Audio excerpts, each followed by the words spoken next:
पीछे ना एक बार दोनों हाथ ऊपर करके चाची माई तने दोनों हाथ ऊपर कर दी। कैसे कहे पीछे लोग ये लोग बैठल बने दोनों हाथ ऊपर करके कि काले के शिव के मनाई बाहो शिव मानत नहीं।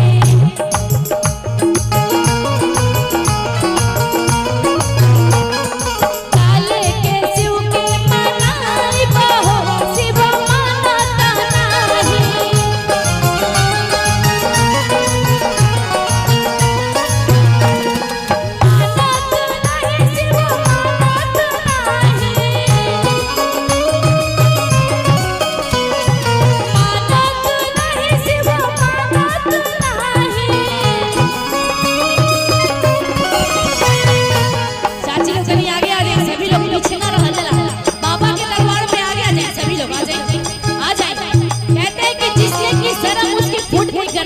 ऐसे बाबा के दरबार में दोनों हाथ ऊपर करके कैसे कहेगा काले के शिव के मनाई बाहो शिव मानत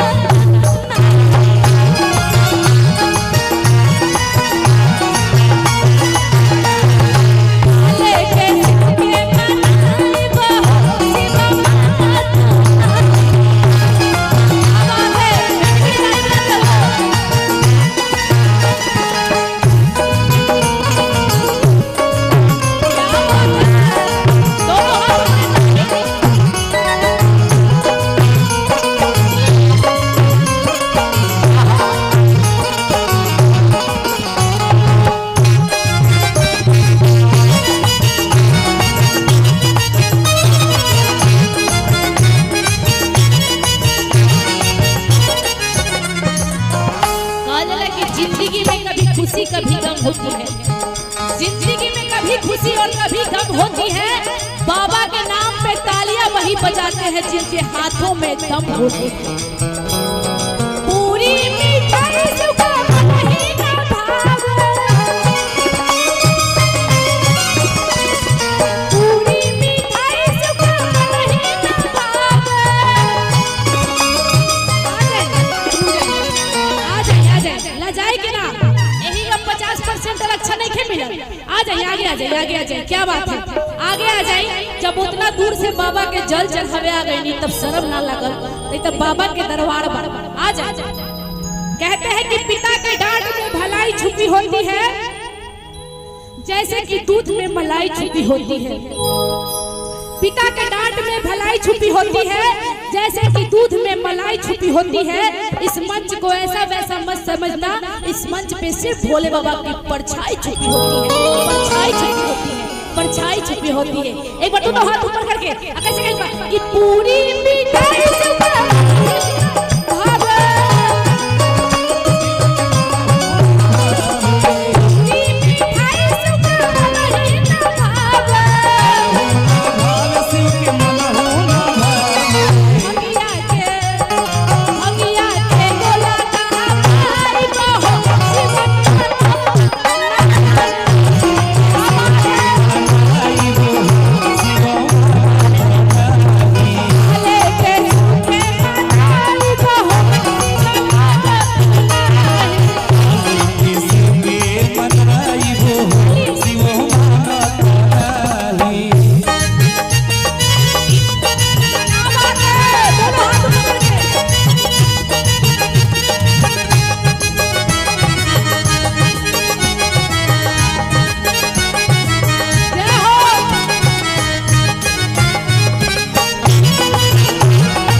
मिर्गा के छाल देख पड़ते दोनों हाथ ऊपर कर दी। कंवरिया लोग दोनों हाथ ऊपर करके और कैसे कहे बात कि मोहल अटारी सुखा नहीं ना भाव,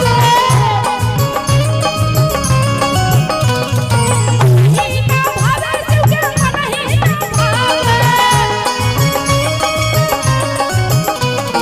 मिर्गा के छाला का पाई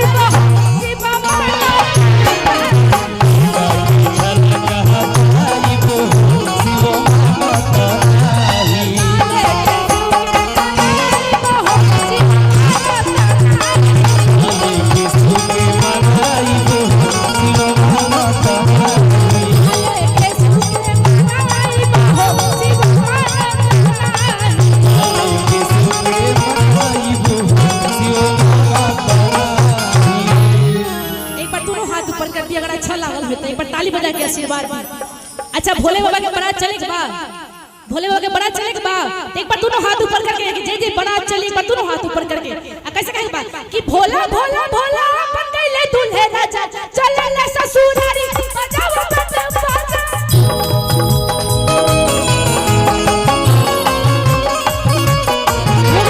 रउआ लोग नहीं जाए थे और अगर जाए पर दोनों हाथ ऊपर कर दीजिए लोग के जाए के बा।